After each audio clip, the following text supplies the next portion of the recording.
Teachers SC reservation పరిరక్షణ పెట్టాను. పెద్దలకి నమస్కారం.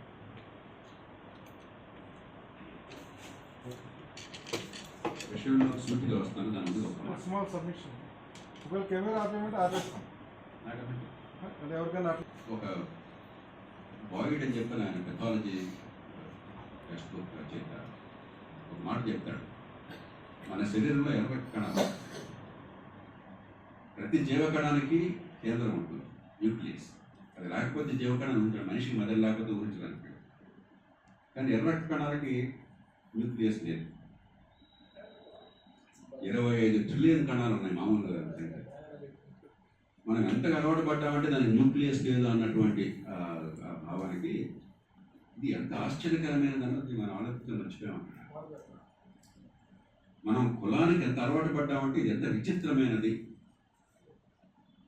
ఎంత దారుణమైనది అన్నది అప్పుడు మాటలు చెప్తాగా నిజంగా మన మనసులో పెట్టట్లేదు. ఎందుకంటే పుట్టిన దగ్గర నుంచి కులంలో మనం జీర్ణించిపోయాం. నేను కొంచెం మనసు నిజాయితీగా మాట్లాడుతున్నాను, ఎవరిని నొప్పించాలని ఉద్దేశం. అందుకే మైరన్ మీద ఆయన ఎంఐటీలో ప్రొఫెసర్ చేశాడు, చనిపోయాడు.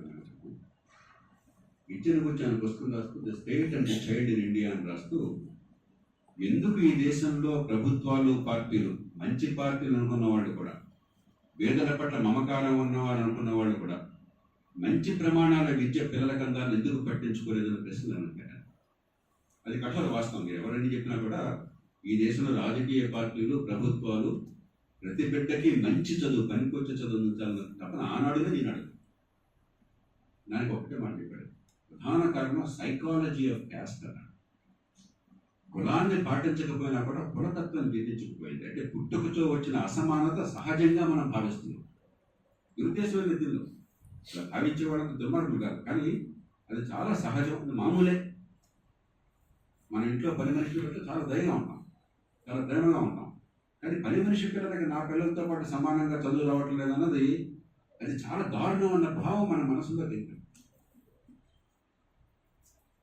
నేను ఆఫ్రికాకి మొట్టమొదటిసారి వెళ్ళినప్పుడు నాకు అప్పుడు నన్ను అప్పుడు దాకా చీకటి కింద అనుకున్నాను. నాకు చాలా ఆశ్చర్యం జరిగింది.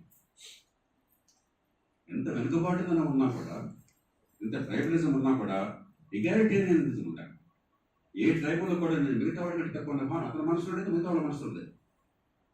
ఒక మామూలు ఆఫ్రికన్ జాతీయుడు ఏ ట్రైబ్ చెందిన వాడైనా సరే ఓ ప్రధానమంత్రితో ఉన్నతాధికారులతో సమానంగా హాయిగా మాట్లాడగలుగుతుంది. మన దేశంలో అది చూడం. ఇంత కొంచెం ఉపాధ్యాయులను వెళ్ళాలి, కొంచెం మనం లోతుకి వెళ్ళాలి, నిజాయితీగా వెళ్ళాలి. మనం ఎంతసేపటికి ఏదో కులాలు, రిజర్వేషను, లేదా అంబేద్కర్ 10 ఏళ్ళు 20 ఏళ్ళు 30 ఏళ్ళు చేసే అద్భుతాలు ఏదో మాట్లాడుతున్నాం. ఇది వాస్తవం కాదు. ఇందాక కరెక్టివ్స్ తీసుకుంటున్నాం అన్నారు. అంత ప్రయత్నం జరుగుతుంది, కరెక్టివ్స్ ఈ దేశంలో అమలు కాదు. నేను ఖచ్చితంగా 70 ఏళ్ల పాటు సమాజంలో పుట్టుకతో వచ్చిన అసమానతను తొలగించలేకపోవడం సమాజానికి ఉన్న భయంకరమైన లోపము. దీనిలో ప్రయత్నం చేశామన్నది వాస్తవం కాదు. కొన్ని సింబాలిక్ స్టెప్స్ తీసుకోండి. నేను చెప్పాను ముందే, కఠోర మాటలు మాట్లాడితే మన్నించండి. ఇక ఏం చేయాలి? రిజర్వేషన్ ఉండాలా వద్దా అన్నది అప్రస్తుతం. ఖచ్చితంగా కొనసాగాలి, కానీ కొంచెం లోతుగా మనం అన్వేషణ చేయాలి. నాకు నిజంగా అణగారిన వర్గాలు ఈ దేశంలో ఎవరు కనిపిస్తున్నారంటే తల్లిదండ్రులకు చదువు లేక, పేరుకు విద్య ఉన్న, విద్యకు చట్టం కూడా తెచ్చామని మనం చట్టాలు తేవడంలో లేకపోతే సింబాలిజంగా మనం ఇచ్చిన లేదు. ప్రపంచంలో మనం అప్పుడు నెంబర్ ఉన్నాం. కానీ ఏమాత్రం పనికొచ్చే చదువు అందని వాడి ప్రతిభ ఉండి కూడా తెలివితేటలు వికసించే అవకాశం లేనటువంటి కోటాను కోట్ల మంది పిల్లల భవిష్యత్తు అంధకారంగా ఉంది ఈ దేశంలో. వారిలో అత్యధికులు కాదు. మరి ఆ వర్గానికి రిజర్వేషన్ పడితే అందకుండా రిజర్వేషన్ స్కూళ్ళల్లో ఉండవు కదా, కాలేజీలోనూ ఉద్యోగాల్లోనే కదా. స్కూలే నాశనం చేశాక, పునాది నాశనం చేశాక రిజర్వేషన్ అందిస్తే ఉపయోగం ఉంది. ఎవరికి అంత ఫలితాలు? మంచి స్కూల్ విద్య. ఎవరికి మంచి స్కూల్ విద్య అందుతుంది? డబ్బు పెట్టగల వాళ్ళు, బాగా చదువు ఉన్నవాళ్ళు. ఈ సమాజం ఇచ్చిన అవకాశం వల్ల, అదృష్టం వల్ల పిల్లలకి మంచి విద్య అందించి డబ్బు పెట్టే శక్తి ఉన్న వాళ్ళకి రిజర్వేషన్ పెడతా ఉంటుంది. ఓ జిల్లా కలెక్టర్ కొడుక్కి మీరు రిజర్వేషన్ ఇస్తుంటే, అంతకంటే తెలివితేటలున్నా కూడా ఒక గ్రామంలో ఒక నిరుపేద కుటుంబంలో ఉన్న వ్యవసాయ కూలి కుటుంబంలో ఉండి అనాకాని స్కూల్కి వెళ్తే, నేను అనాథ స్కూల్కి వెళ్ళినప్పుడు మాట అంటున్నాను. నేను పంచాయతీ స్కూల్కి వెళ్ళాను, జిల్లా పరిషత్ స్కూల్కి వెళ్ళాను. అదృష్టం ఆనాడు కొంత స్కూల్ పనిచేసినాయి. ఆ పిల్లలు తెలివితేటలు అంటున్నా కూడా వీటిదల్లా మీరు పోటీ పడగలరు, ఎలా సాధ్యమవుతుంది? కాబట్టి ఏం చేయాలో దయచేసి నేను పరిష్కారాలు చెప్పను. సమస్య నుంచే పరిష్కారం అవుతుంది. సమస్య సరిగ్గా విశ్లేషిస్తే పరిష్కారం వచ్చేస్తుంది. ఏదో రకం కొంత వెయిటేజ్ కావాలి. లేకపోతే రిజర్వేషన్ ఫలితాలు కేవలం కొంతమందికే అంది, దళితుల్లోనే కొంతమందికి చెప్పారు. మళ్ళీ దళిత వర్గాల్లోనే మనం మళ్ళీ ఒకసారి ఇందిరాగాంధీ గారు అన్నారు మాట, నియో బ్రాహ్మణిజం, దాన్ని మనం సృష్టిస్తున్నాం. ఇక రిజర్వేషన్లతోనే సరిపోతుందా? సరిపోదని మనకి 76 చరిత్ర చెప్పింది. మిగతా ఏం చేయాలి ప్రస్తావించి వదిలేస్తానంటే మొట్టమొదటిది పాఠశాల విద్య. ఇందాకే చెప్పాను. దానిలో కొద్దిగా లోతుకి వెళ్ళాలి. పీసా సర్వే అని అంతర్జాతీయ సర్వే ఉంటుంది. 15 ఏళ్ల వయసులో దాదాపు 10వ తరగతి స్థాయిలో ఈ పిల్లలు ఏం నేర్చుకుంటున్నారు అంతర్జాతీయంగా అందరికీ వర్తించారు.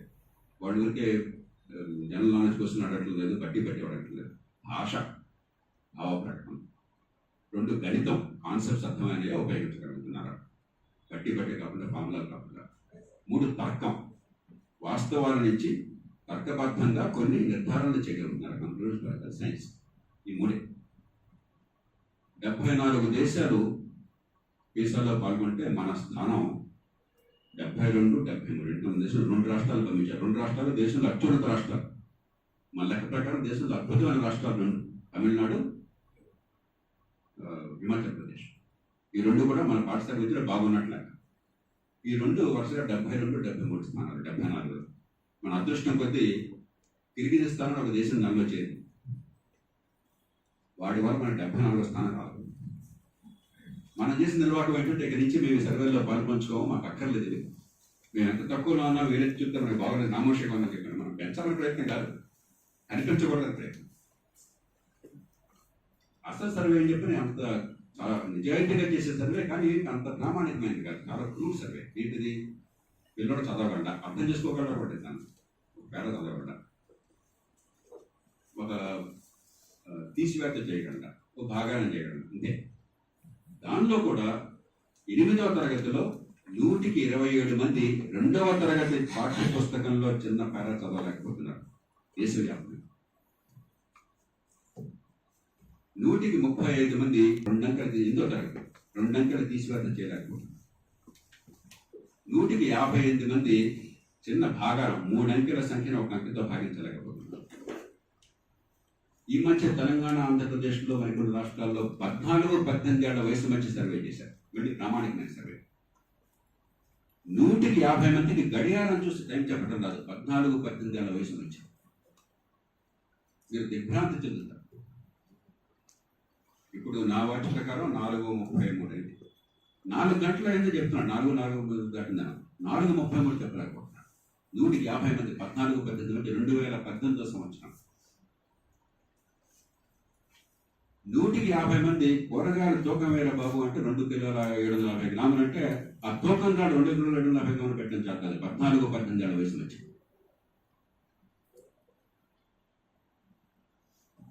100కి 30 మంది డబ్బులు లెక్క పెట్టలేకపోతున్నారు.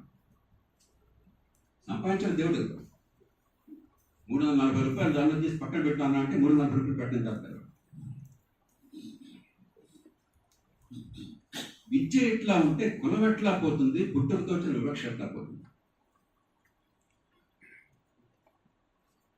2, ఆరోగ్యం.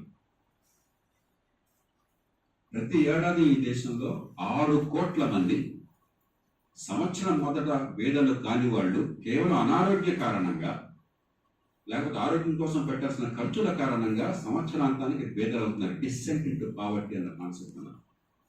అంటే పేదరికంలోకి జారిపోతున్నారు. తొలుత పేదలు కానివాడు ప్రతి ఏడాది 6 కోట్ల మంది. మరి ఆయన పేదరికం పెరగాలి కదా అంటే ఏమవుతుందంటే మళ్ళీ 8 కోట్ల మంది ఏదో కొద్దిగా సంపాదించుకుంటే బయటకు వస్తున్నారు. నెట్ కనిపిస్తుంది మనకు నెంబర్ పేదరికం ఏమవుతుందని. కానీ ఈ లోపల ఏమవుతుందో డైనామిక్ ప్రాసెస్ మనం అర్థం చేసుకోవట్లేదు. 6 కోట్ల మంది కేవలం అనారోగ్య కారణంగా అనారోగ్యంగా బెదరవుతున్నారు. ఇక్కడ కూర్చున్న మనకి ఎవరికి అనారోగ్య కారణంగా బెదరకం రాదే. సపోర్ట్ చేసి ఆస్తుల ముగ్గురు లేకపోతే ఉన్నది కూడబెట్టుకుని పెట్టి ఇది పంటలు పడతాం. నిరుపేద అణగారిన వర్గాలు. మరి పేదరికం ఎట్లా పోతుంది? నాకు దగ్గరగా ఉన్నవాళ్ళు, నా దగ్గర పనిచేసేవాళ్ళు, డ్రైవర్ కానీ మిగతా వాళ్ళు కానీ, పాము కాటు వల్ల చనిపోయిన వాడు దళిత కుటుంబాల్లో నాకు ఎంతమంది, కనీసం 4-5 ఉన్నారు. 2-3 కుటుంబాలు అని చెప్పారు. చిన్నది కానీ పెద్దది కానీ. ఎప్పుడైతే మీకు ఏది అందాలో అది అందకుండా పోతాయో తెలియకుండా రకరకాల దీనిలో ఎవరో ప్రత్యేకంగా అన్యాయం చేసినట్టు కనిపించదు.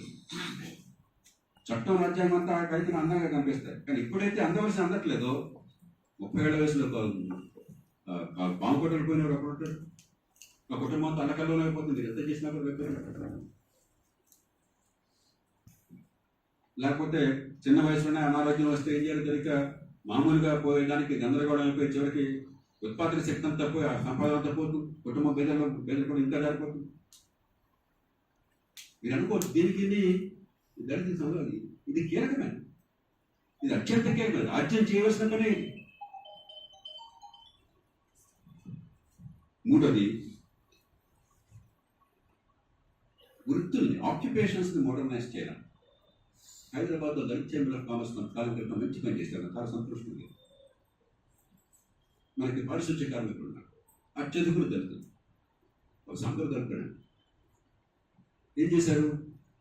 ఈ పాత పద్ధతులు స్వస్తి చెప్పి మోడర్న్ మెషిన్స్ తీసుకొచ్చి మన కండిషన్స్ కస్టమైజ్ చేసి దానికి ట్రైనింగ్ ఇచ్చి ఒక యాప్ ఒకటి పెట్టి నగరంలో ఉన్న 100-150 మెషిన్స్కి కుర్రవాళ్ళకి ట్రైనింగ్ ఇచ్చేసి ఎప్పుడు కావాలన్నా కూడా ఫోన్లో చెప్పిస్తే వాళ్ళు అంటారు. చేతులు ఏమీ కాకుండా గౌరవప్రదంగా డ్రైనేజ్ అని కూడా శుద్ధి చేయొచ్చు, మంచి ఆదాయం పొందచ్చు. చిన్నదే. ఇలాంటివి లక్షణం మోడర్నైజింగ్ ఆక్యుపేషన్స్. నాలుగోది, అసంఘటిత కార్మికులు మన దేశంలో 192 మంది ఉన్నారు. దాదాపు 40 కోట్ల మంది ఈ దేశంలో నెల జీతం లేకుండా రెక్కాడితే కానీ డొక్కాడని, ఏ రోజు రేపొద్దున ఏమవుతుందో తెలియని వాడు 40 కోట్ల మంది. దీన్ని మనం ఆర్గనైజ్ సెక్టర్లోకి తీసుకురాకుండా క్రమక్రమంగా గౌరవప్రదమైన జీవితం కాకుండా మన దేశంలో కులాన్ని పోగొట్టిన ప్రజలు. విశాఖ జిల్లాలో ఆంధ్రప్రదేశ్లో అచ్యుతాపురం దగ్గర బ్రాండెక్స్ అనే కంపెనీ గార్మెంట్ మేక్ 22,000 మంది మహిళలకి చుట్టుపక్కల 100 గ్రామాల్లో ప్రతి ఒక్కరికి ఉపాధి కలిగించాడు. అంటే అన్ఆర్గనైజ్ నుంచి ఆర్గనైజ్డ్. ఇది మన దేశంలో చాలా తక్కువ చేస్తున్నాం. బ్రాండెక్స్ ప్రతి జిల్లాలో ఉండాలి. నాకు దేశం మొత్తంలో దేశాలు ఒకటం ఉంది, ఇంకొకటి ఉందా అని. ఏమవుతుంది లేకపోయేసరికి ఈ మధ్య గమనించారు కదా, ఇప్పుడు చూస్తున్న అంబేద్కర్ గారి వారి ఆర్థిక ఆలోచనల గురించి పుస్తకం నరేంద్ర జాదవ్ గారు రాసింది. అసంఘటిత రంగంలో ఉపాధి కలెక్టమైన కోల్పోయి వివిధ కారణాల వల్ల ముఖ్యంగా మహిళల భాగస్వామ్యం ఆర్థిక కార్యక్రమాల్లో తగ్గిపోతుంది. ప్రపంచం మొత్తం చివరికి సౌదీ అరేబియాలో కూడా లేదు, పాకిస్తాన్లో కూడా లేదు. గత 20 ఏళ్లుగా 37% ఉన్నది మహిళల భాగస్వామ్యం ఈ ఆర్థిక వ్యవస్థలో. ఈవేళ 20% పడిపోయింది. ప్రపంచంలో మరే దేశంలో జరగలేదు. అంతా కూడా అనార్గనైజ్ సెక్టర్లో ఉన్నటువంటి పేద మహిళ. ఏమవుతుంది? ఒక 10 రూపాయల సంపాదన కొంచెం ఎంతో సంపాదన పెడుతుందో దేశంలో ఆర్థిక అభివృద్ధి ఎంతో కొంత వస్తుంది, అనుకున్నంత రకమే వస్తుంది కదా. పెరగగానే ఇవన్నీ కూడా చాలా నామోషి అనే పనులు చేయాల్సి వస్తుంది. కాబట్టి దాని నుంచి పక్కకు తప్పుకుంటున్నాం. అది అవసరం. కానీ ప్రత్యామ్నాయంగా గౌరవప్రదమైన పని మనం చూపాలి. ఎప్పుడైతే సంఘటిత రంగంలో గౌరవప్రదమైనటువంటి వృత్తికి వ్యాసంగానికి అవకాశం లేదో పేదరికం కొనసాగుతుంది, పేదరికం పెరుగుతుంది. 2 ఆదాయాలు కూడా ఒక ఆదాయం అవుతుంది. నేను చెప్పిన ఏది కూడా గణాంకాలు ఎక్కడ నేను నా సంతోషాలు చెప్పట్లా, అన్నీ కూడా అధికారికమైన గణాంకాలు.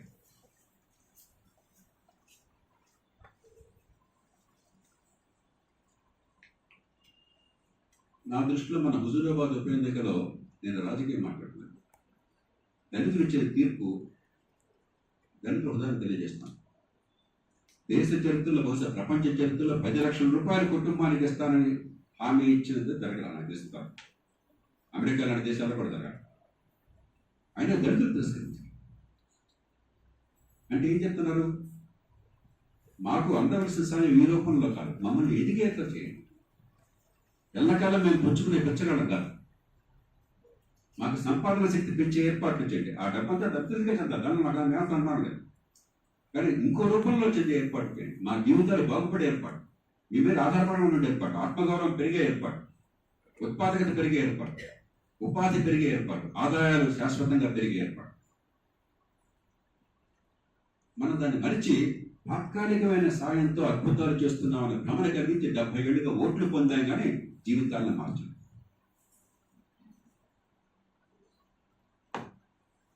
ఈ అంశాలతో పాటు రాజ్యం ప్రత్యక్షంగా చేయవలసిన 2 మాత్రం ప్రస్తావించి చూస్తున్నాను. ఒకటి చట్టబద్ధ పాలన.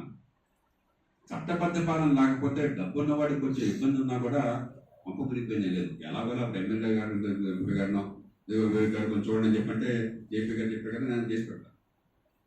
ఏదో పోలీస్ సూపరింటెండెంట్కో లేదా కమిషనర్కో ఫోన్ చేస్తే నాకు అన్యాయం జరుగుతుందంటే వాళ్ళు న్యాయం చేసే ప్రయత్నం చేస్తారు. ఇబ్బంది అయినా చికాకు వెళ్ళినా కూడా ఇబ్బంది లేదు. కానీ ఎవరు నష్టపోతుంది? అణగారిన మనిషి, గొంతు లేని మనిషి, ఎవడో పట్టించుకునేటువంటి నాదులు లేని మనిషి. హక్కులను ఎప్పుడైతే కాపాడలేకపోతామో, చట్టబద్ధ పాలన ఎప్పుడైతే లేకపోతుందో నిరంతరం నష్టపోయేవాడు అట్టడుగున ఉన్నవాడు. ఈ దేశం అట్టడుగు ఉన్నది ఎవరు? మన సమాజంలో శతాబ్దాలుగా సహస్రాబ్దాలు. ఇక చివరి మాట రాజకీయం. నిజంగా ప్రజాస్వామ్యంలో ఈ సమస్యల పరిష్కారం దొరకాలి. ప్రజాస్వామ్య ఉద్దేశమే ప్రతి మనిషికి గొంతున్నప్పుడు, ప్రతి మనిషికి ఓటు ఉన్నప్పుడు ఈ మార్పు కోసం ఆ ఓటు అనే అస్త్రం పని చేయాలి. కానీ పని చేయట్లే ఈ దేశం. దానికి 3 కారణాలు. రాజకీయ పార్టీలు చాలా మటుకు కొన్ని మినహాయింపులున్న పూర్తి మినహాయింపు ఎక్కడ లేదు. చాలా మేరకు ప్రైవేట్ ఆస్తులే. వివేకో మరొకరో తమకున్న ప్రతిభని బట్టి, ప్రజల్లో ఉన్న జనబలాన్ని బట్టి నేను ఒక పార్టీలో స్వయం ప్రతినిధి ఎదుగుతానని చెప్పిన అవకాశం లేదు ఈ దేశం. ఎవరికెందో అణిగిమణిగి ఉండి వాళ్ళు ఇస్తే తీసుకోవడం తప్ప మనకు సొంతం కాదు. రాజకీయ పార్టీలు పూర్తిగా సొంత ఆస్తులే.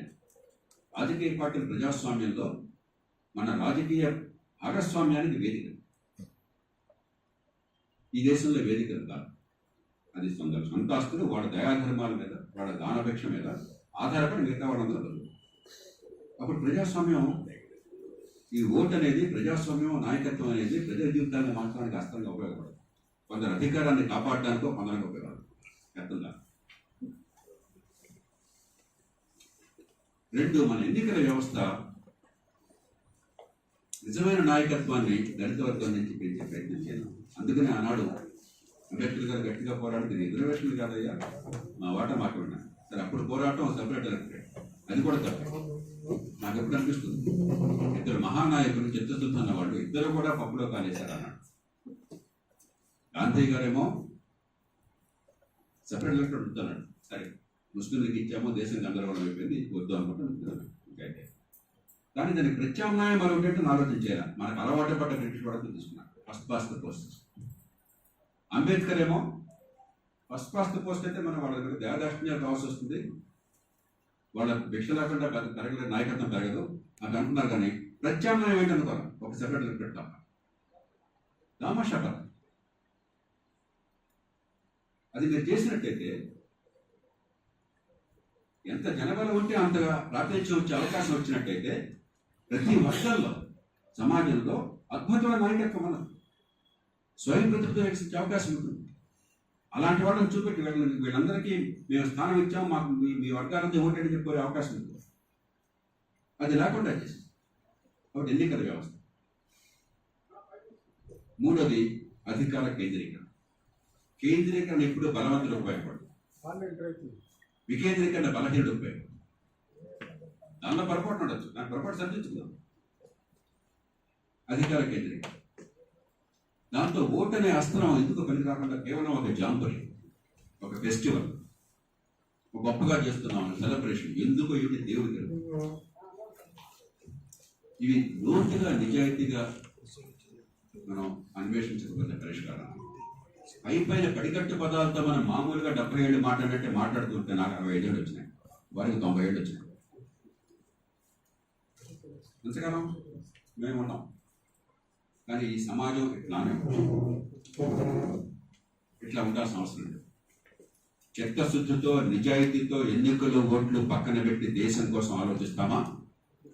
అడికట్టు పదాలతో ఇప్పటిదాకా దేశంలో ప్రజలు ఏమరపాటు చేసినట్టుగా ఏమరుస్తాం మనం తెలుసుకో. మరోసారి అటువంటి మాటలు చెప్పినా కూడా మీరంతా చాలా పెద్ద మనసుతో మన్నించారు. మీ అందరికీ నమస్కారం. నమస్కారం. ఒక చిన్న మొన్న ఈ కార్యక్రమం గురించి చౌదరి గారితో మాట్లాడుతున్నప్పుడు వారు చిన్న విషయం చెప్పారు. నేను చాలా మంది డిస్కస్ చేశాను పిలుస్తున్న క్రమంలో. గరీబీ హఠావో అని ఇందిరాగాంధీ గారు చెప్పినప్పటి నుంచి ప్రస్తుత ముఖ్యమంత్రుల వరకు యునైటెడ్ ఆంధ్ర ప్రకటించిన ఇళ్ళు దళితుల కోసం, మన కోసం 2 కోట్ల ఇళ్ళు పైన ఉంటాయి లెక్కేసుకుంటూ పోతే. ఆర్టీ కూడా అడిగాం మేము, ఈ వారం 10 రోజుల్లో వస్తుందో తెలియదు, మరి రావాలి. అంటే నిజంగా అంటే వాళ్ళు ప్రకటించారు, కట్టింటారో లేదో తెలియదు. అంటే వాళ్ళ చిత్తశుద్ధి లేదనాలా, లేదా యంత్రాంగం లోపమా, నాయకుల లోపమా, ఏంటి? ఎందుకైనా you can say something on that.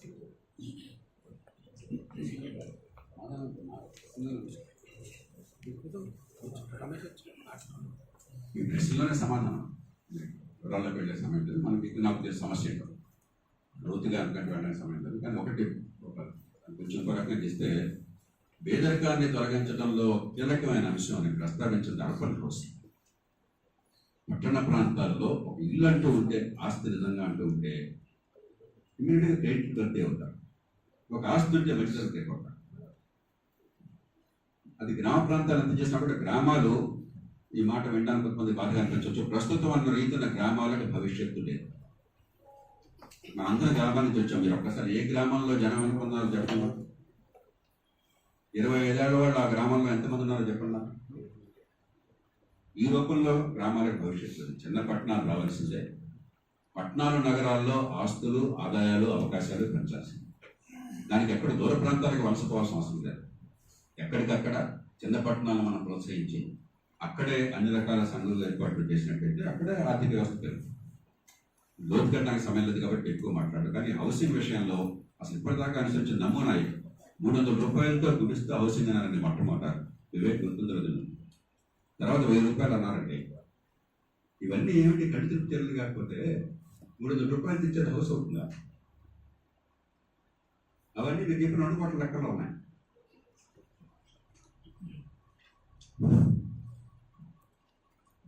Sir ధన్యవాదాలు. మీరు ఎంత అంటే ఎక్సర్సైజ్ చేసి వస్తే సార్ ఇంత బ్రీఫ్గా చెప్పారు. ముఖ్యంగా కుండబద్దలు కొట్టినట్టుగా చెప్పారు. చాలా అంటే కొన్ని ఆలోచన ఫస్ట్ టైం కూడా విన్నా కొన్ని విషయాలు. చాలా మంది మాకైతే జ్ఞానోదయమైనట్టే చాలా మంచి విషయాలు వచ్చాయి. ఇలాగే కాస్త ఓపెన్గానే మాట్లాడుతున్నాం. పరిష్కారం ముఖ్యం కనుక సార్ ఓకే. మీరు పెద్దలు హనుమాన్ చౌదరి గారు వారు మాట్లాడాక మనం నమస్కారం. ముందు 2 కోట్ల విషయాల గురించి చెప్తానండి. రిటర్న్ గురించి నేను ఐటీ అడ్వైజర్గా ఉన్నప్పుడు గవర్నమెంట్ లోపలికి వెళ్ళాను. అప్పటి నుంచి ఈ గణాంకాలను సేకరిస్తున్నాను. 2 కోట్లు అనే సంఖ్య తేలింది అనమాట. అంటే ప్రభుత్వం మాట్లాడప్పుడల్లా ఈ ఇల్లు కట్టాము అని చెప్తుంటే అవన్నీ గురించి మారినప్పుడల్లా కూడా ఒక హోమ్ మినిస్టర్కి ఒక లెటర్ రాస్తూ వచ్చాను. ఒక వైట్ పేపర్ తీసుకురండి సార్, ఏ జిల్లాలో ఎన్ని నీళ్ళు ఉన్నాయో దూకి తర్వాత మేము వెరిఫై అని చెప్పాము అనమాట అండి. కానీ ఎవరు కూడా ఒప్పుకోవట్లేదు. ఆ విషయం అలా ఉంచుతాం అనమాట అండి. ఆ విధంగా అబద్ధాలు చెప్పి మోసాలు జరుగుతున్నాయి అనమాట. ఒకటి రిజర్వేషన్ల గురించి, రిజర్వేషన్ల దురుపయోగాన్ని గురించి ముందు మాట్లాడిన తర్వాత ఇంకా సమయం ఉంటే వేరే విషయాలు చెప్తారు. భారతదేశం యొక్క జనాభా 135 కోట్లు. ఇందులో గవర్నమెంట్ సర్వెంట్స్ అంటే government of union government, state governments, panchayat ఇవన్నీ అన్నీ కూడా కలుపుకుంటే 3 కోట్ల మంది ఉద్యోగులు ఉన్నారు. 3 కోట్లలో 15వ వంతు 16వ వంతు షెడ్యూల్డ్ కాస్ట్ అంటే ఎంతమంది బాగుపడతారండి? 50 లక్షల మంది. షెడ్యూల్డ్ కాస్ట్ యొక్క జనాభా ఎంతండి? 23 కోట్లు. 23 కోట్లు జనాభా ఉన్న దాంట్లో 50 లక్షల రిజర్వేషన్లు ఉన్నారు. లాభం పొంది కడవాళ్ళంతా ఏమైపోతారు? వాళ్ళు ఒక రిజర్వేషన్ పరిష్కారం అవుతుందా? అది ఒక అంశం మాత్రమే అవుతుందా? అని మనం ఆలోచించాలి.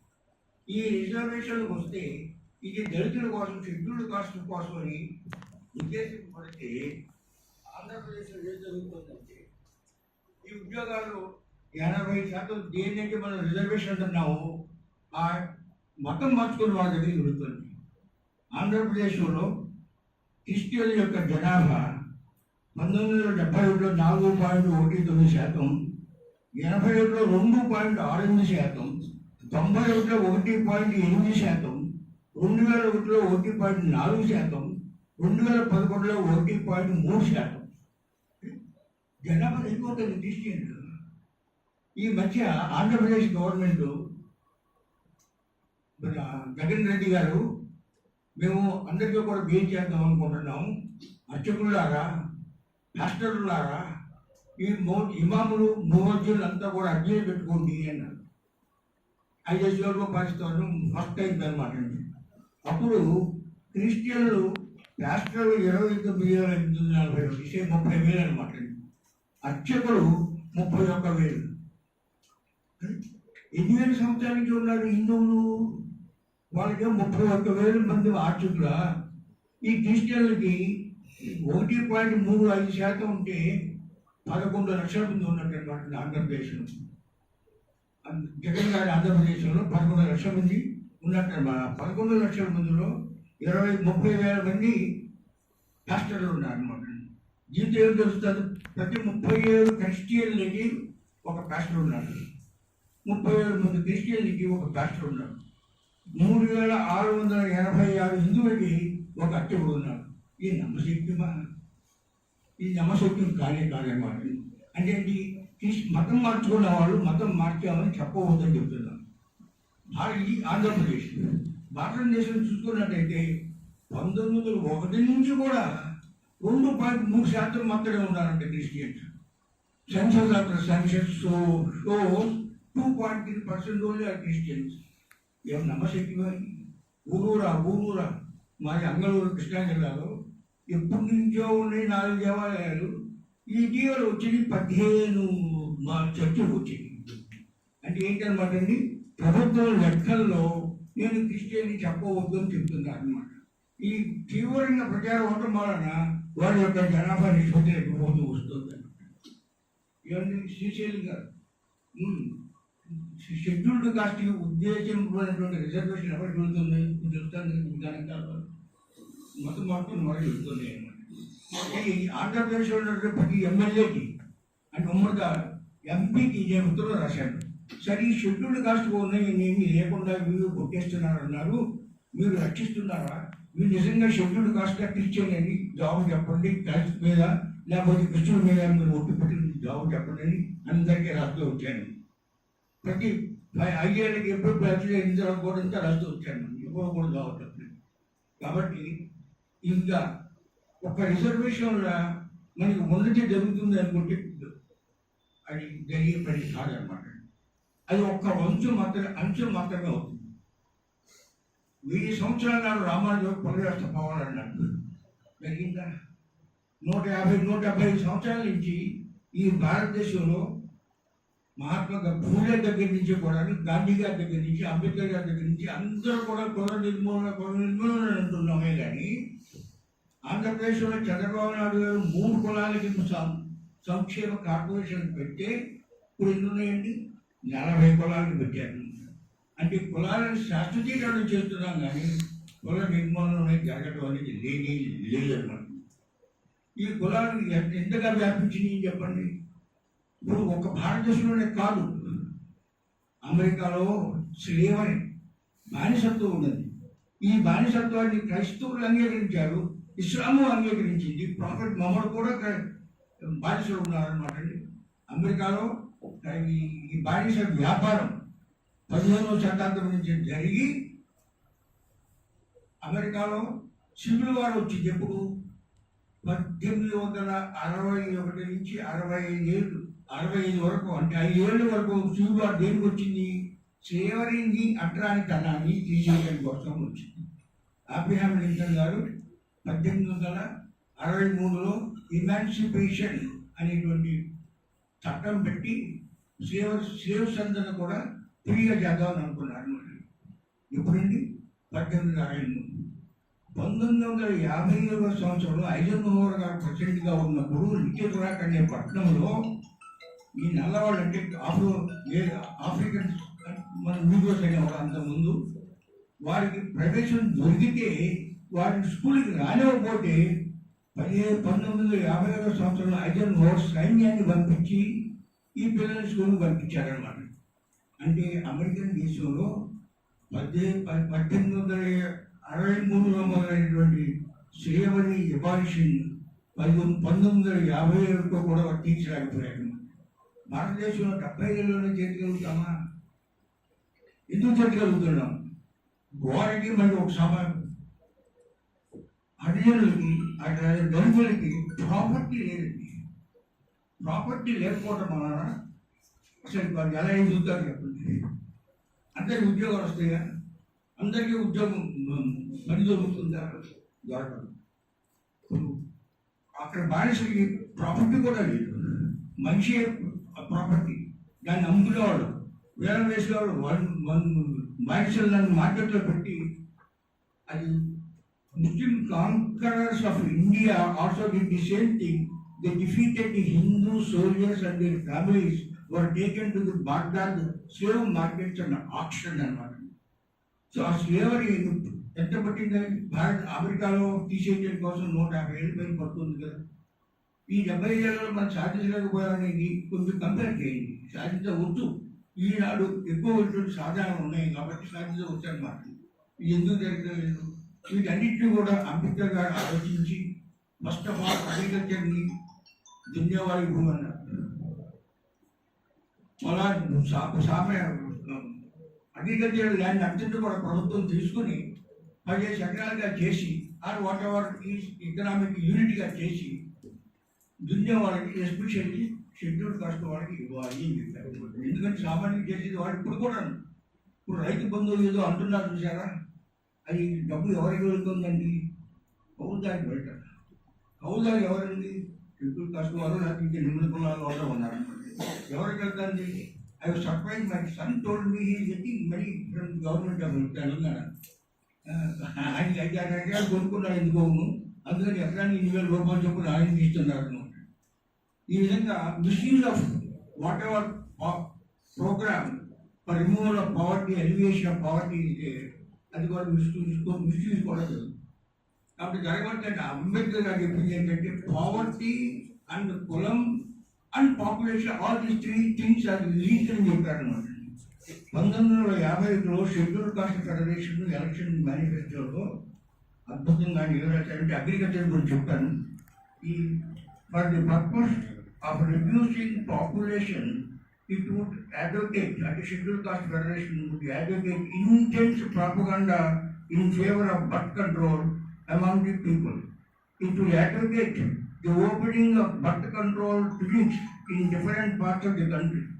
It regards the growing rate of increase of population in the country so grave and evil that it would not hesitate to advocate more drastic measures of controlling it. Sanjay Gandhi గారు కూడా చేస్తూ ఉన్నాను. ఈ పాపులేషన్ క్షమించండి, మనం 15% ఉంటున్నాం షెడ్యూల్ కాస్ట్. వాస్తవం ఏంటి చెప్పండి? 22%. వాస్తవంగా 22% ఆఫ్ షెడ్యూల్ కాస్ట్. అలాగే షెడ్యూల్ ట్రైబ్ 7.5 నుంచి 12% అయ్యారు. అంటే ఈ విషయం ఎందుకు చెప్తా అంటే అంబేద్కర్ గారు ఇప్పుడు దీర్ఘంగా ఆలోచించి ఈ పాపులేషన్ కంట్రోల్ ఒక షెడ్యూల్ కాస్ట్ అందరూ కూడా ఈ దేశాన్ని కంట్రోల్ చేయాలని చెప్పారు. పాపులేషన్ కంట్రోల్ లేకపోతే దరిద్రం అనేది పోదన్నమాట. సో మొత్తంగా చెప్పాలంటే ఆశించిన ఫలాలు దక్కడం లేదు.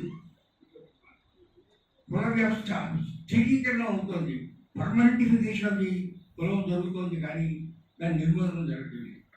ఇక్కడ నుంచి అమెరికాకి వెళ్ళినటువంటి వాళ్ళు చదువుకున్న వాళ్ళ విద్యార్థులు ఇంటర్ క్యాస్ట్ మ్యారేజెస్ చేసుకుంటున్నారు. ఈ దేశంలో దాన్ని మనం దాన్ని ఎంకరేజ్ చేయగలమా? ఎంత త్వరగా ఏ పద్ధతిలో చేయగలమో ఆలోచించాలి. రెండో ఒక విషయం ముందు కూడా మన ప్రభుత్వాలు చెప్తున్నాను. There is a migration of property people, educated people from the villages to the towns. what is happening to their homes, please acquire them and give it to the village delegates. Then just as in the city, Dr. Ambedkar also said that villages నుంచి ప్రజలు industries business ఇవన్నీ కూడా పట్టణానికి రావాలి, పట్టణాలకు గుర్తించే పొలం ఎంత తగ్గిపోతుంది అని చెప్తారు. దాని తీవ్రత తగ్గిపోతుందని చెప్తారు. Suppose the houses that were vacated by the people who have migrated from the villages to Hyderabad are allotted to the village delegates, then that would be somewhat mitigating the inter-caste strife అని అనుకుంటూ ప్రయత్నం చేద్దామని కూడా నేను ప్రభుత్వాన్ని సూచిస్తూ వచ్చాను అనమాట. ఉండేవాళ్ళు లేదు కదా, కాబట్టి వాళ్ళకి ఓట్లు కావాలని. ఈ విషయాల గురించి అంటే poverty cannot be eliminated. Jesus Christ ఉన్నప్పుడు కూడా పావర్టీ చెప్పారు, only poor will inherit the haven అని చెప్పారు. ఇప్పుడు ప్రాఫిట్ మొహమ్మద్ ఇస్లాంను స్థాపించినప్పుడు కూడా వాళ్ళంతా ఆయన దగ్గర చేరిన వాళ్ళంటే వాళ్ళ మోస్ట్ పూరెస్ట్ పీపుల్ అనమాట. భారతదేశంలో దళితులు ఏమన్నా నారాయణ అంటారు అనమాట. అంటే భారతీయ వాళ్ళు ఎప్పుడు కూడా ఉందన్నమాట. దాన్ని ఎలా మిటిగేట్ చేయాలి, ఎంత తక్కువ చేయాలి, అంతేగాని దాన్ని ఎలిమినేషన్ ఇవ్వాలి, ఎలిమినేషన్ ఇవ్వాలి. ఆ విధంగా వెళ్ళాలి. దాని తర్వాత ఎఫర్మేటివ్ యాక్షన్ చెప్తుందని చూసారా, దాన్ని జయప్రకాష్ చెప్పినట్లుగా education doctor Ambedkar said that the only ఫినిషియర్. It is only because of education that Dr. Ambedkar became, we should call him the Mahatma, real Mahatma. ఆ ఎడ్యుకేషన్ వల్లనే దళితులు కూడా పైకి వచ్చారన్నమాట. So education is most important, and in order to remove this the intensification of the casteism, industries, urbanization are very necessary. Now పంచుడు ఉన్న డబ్బులు పంచడం, రుణం తీసుకొని పంచడం జరుగుతుంది, కానీ దాన్ని ఇన్ఫ్రాస్ట్రక్చర్లో పెట్టి ఎడ్యుకేషన్ అండ్ హెల్త్ ఇంప్రూవ్ చేయాలనేటువంటి ధోరణి లేకుండా పోయింది. ఏ పార్టీ అనేది చూసుకోండి, కులాలను తెలుసుకోవటం, అలాగే ఓన్లీ బీసీలు అనేవాళ్ళం, ఇప్పుడు ఎంబీసీ, ఈబీసీ, ఎక్స్ట్రాఆర్డినరీ బీసీ.